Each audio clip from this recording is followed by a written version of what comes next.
ஜெபந்தான். ஆண்டவரே, தீங்கு என்னை துக்கப்படுத்தாதபடி வேலைக்கு காத்துக்கொள்ளும். இன்னைக்கு ஏதோ ஒரு காரியம் உங்களுடைய மனதை பாதிச்சிருக்குது, உள்ளத்துக்குள்ள ஒரு துக்கத்தை கொடுக்குது. அது ஒரு தீங்கான காரியம். வேலையில, பிஸ்னஸ்ல, ஊழியத்துல, குடும்பத்துல ஏதோ ஒரு காரியம்.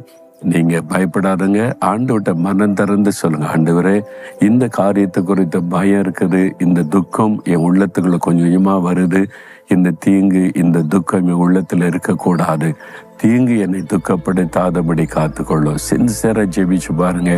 ஏன் தெரியுமா? அவர் சிலுவையில உங்களுடைய துக்கங்களை சுமந்தார். நம்முடைய பாடுகளை ஏற்றுக்கொண்டு துக்கங்களை சிலுவையில சுமந்தார் என்று வேதம் சொல்லுது. ஏன் அவர் நம்முடைய துக்கங்களை சுமக்கணும்? என் பிள்ளைங்கள் துக்கப்படக்கூடாது, துக்கத்துக்கு விலைக்கு அவங்கள நான் பாதுகாக்கணும்னு நம்முடைய துக்கங்களை தன்மேல ஏற்றுக்கொண்டு சிலுவையில மறித்து உயிர்த்தெழுந்தார். அதனால சொல்றாரு, என் பிள்ளைகளை துக்கப்படாதங்க,